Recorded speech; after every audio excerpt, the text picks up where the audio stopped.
This is the Canon 50mm f1.82 lens, and in this video I'm going to use this lens. I'm going to try it out and just see if it's a lens that we can use today.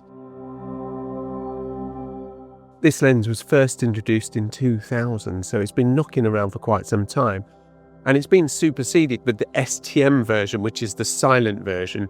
However, I still believe this is a very useful, a very good lens despite its age, and I'm going to give it a run for its money. I'm going to give it a test. Technically, there's not a lot to say about this lens. It's got 5 aperture blades, it's got 6 elements, it weighs 130 grams, whatever that means. It's super light. It's plastic, it's got a plastic mount, it's super cheap and super light. And if you went to buy this in the used market, you'd pay about £80 or $100. And it's really cheap, but what you're getting is a cheap lens. You're buying a cheap lens. However, despite the fact that it's cheapness, my expectation is that it's still going to hold up well. I'm still going to be able to get some really nice crisp shots with this lens despite its age. And I think over the last 25 years, 30 years since this lens came out, lens technology hasn't advanced as much as cameras, and glass is glass. And despite the fact that improved coatings, etc., improved motors, I still think that, that it's only marginal gains. So I'm expecting that this lens will still hold up today as it did 25 years ago. I've come out to the lovely little town of Horncastle to give this lens a test. And Horncastle is one of those little market towns that you get all over the East Midlands, and in Lincolnshire in particular, that are really lovely, and especially on a sunny day.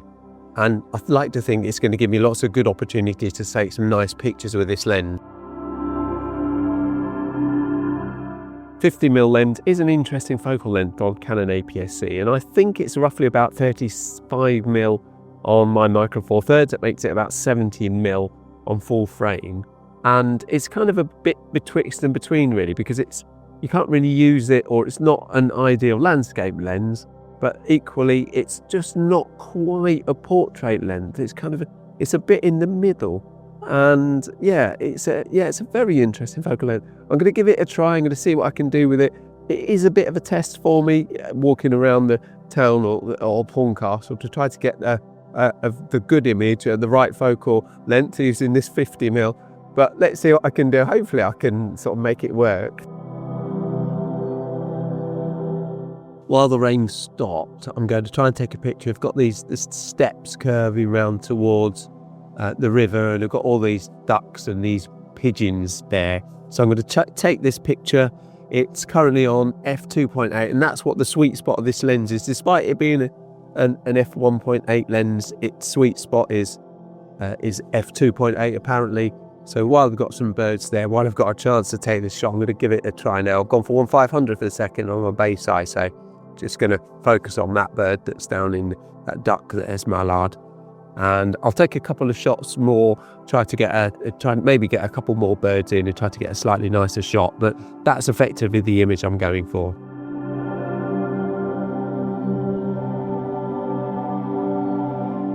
I've managed to take one image, which is great. And I'm going to try and find another one. And what I might do is try to compare the 50mm lens with the 50mm on the 1855 kit lens. My expectation is that the 1.8 should be a bit sharper, it should be a bit clearer, but it will be interesting to see what the difference is. So I've got both those lenses with me, so I'll give them both a try and see sort of which one comes out best.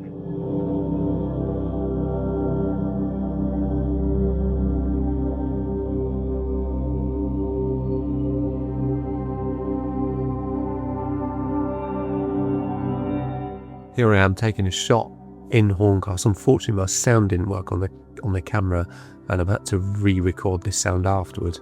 But the idea is I'm taking a picture of that Victorian building with the curve of the road going through, and hopefully that's about as interesting I could get in the circumstances. And I was waiting for that chap to walk past. I thought that looked quite good. And then I switch lenses, and I'm going to now put the 55 on and try that. So I've got the 55 on. I've had to go f5.6 because the lens, size of the lens, there's 2 people there. We'll just take a shot now. and that's really dropped my the shutter speed down to 1/250th of a second from 800. That's the difference. When those people go out of the picture, I'll take this one, just this is the reference, and then we can test those two, can have a look at them. I'll get back home, we can have a look at both those images and see which one we think's better. I'll line them up, but we'll see.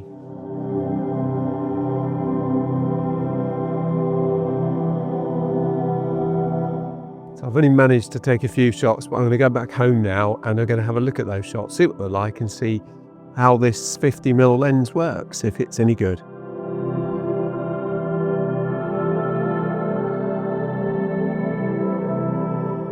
I'm back home now. What a horrible showery day it's been, and not the most conducive weather for taking photos. Well, I'm getting my excuses in now already for the terrible shots that I've taken, and they are pretty ropey. But we can have a look at them on my computer and we can see what the quality of that 50mm lens is like, and we can decide together if it's a lens that's worth getting. Before we jump on my computer, one thing I sort of didn't mention while I was out there was the size of this lens. I did talk about its weight, but it's really small. For an APS-C lens, it's particularly small, and that's compared to the 25mm lens I've got on my Micro Four Thirds camera. And my Micro Four Thirds lenses are tiny, and if you're not a Micro Four Thirds user, you could argue that they're like toy lenses. But this thing is minute, and there's the plastic mount, just to give you that little bit of extra info. But yeah, this is really small. It's wider and rounder. That's because of the size of the sensor, but it is a really small and super light lens. Now, that's enough of that. Let's have a look at my pictures and see what we think. Here we are on my computer, and this is exactly the shot that I took while I was out with you. This was the first one I took. And the idea, what I thought would be nice is seeing these leading lines take you around to these birds. What I didn't factor in was the f2.8 was going to give me a very shallow depth of field. My thought was that it would be the sharpest point of the lens, but I didn't really consider that the background was going to be blurry. This duck was going to be blurry. All these other ducks are going to be. They lose interest immediately. These are not interested in the image, and this is the only interesting bird in the image, and it's not even looking. So we zoom into 100%. We can have a look at what the quality of this image is like. The sharpness on this leg is fine. Unfortunately, because of the f2.8 and the distance, obviously the face, the eyes are out of focus. I could try and use topaz or something to clear that back up, but I'm not going to do that. But there's water on the bottom of the duck, you can see that, and it's reasonably sharp at 100%. It's fine. It's all right. The picture's terrible. It really isn't a very nice and very well composed image. However, I did quickly just change the composition and I cropped into this. That is a much better image because your eyes are drawn up these lines. You're then focused on this sole duck. There's another one in there for company, but he's blurred, so you're not really too bothered about it. But this is the one you're looking at. Ideally, you want the bird to be facing you, or at least be able to get the eye catch better, so you can see more of the bird. But in a compositional sense, that's a much better image. We zoom this into 100 or well, that's 161, then we can see it's still the same picture. It's still reasonable quality. It's all right. You know, there's nothing wrong with that. That technically the quality of the lens, don't think there's anything wrong with it. I think it's my terrible photography skills that's the challenge. Now let's have a look at the comparison between the 55 and the 50mm and see how they look. So let's have a look at those. So here's the two images I've taken side by side. The one on the left is the 50mm and the one on the right is the 55mm, and there's really not much in it between them. They're both images of this Victorian building. You rely leading along this curved road, which I think looks quite nice, but that building is flanked by these two. So while I was out taking the image, what I didn't really factor in properly was that when I zoomed in slightly to try to sort of visually make the images the same, I went to 55 instead of 50. So this one on the right, which is the 55mm, is actually 55mm, which is not ideal because I'm at the furthest end of the range. It is likely to be slightly softer than it would be, let's say, about 35mm, which is a bit of a shame, but that's just what, unfortunately, what I've done. But they're both generally, I quite like the fact that this chap stood there. I think that kind of gives it a depth, it gives it a scale, and I think it's quite nice having that person in the image. This guy on the right is just obviously clicked a bit too quick.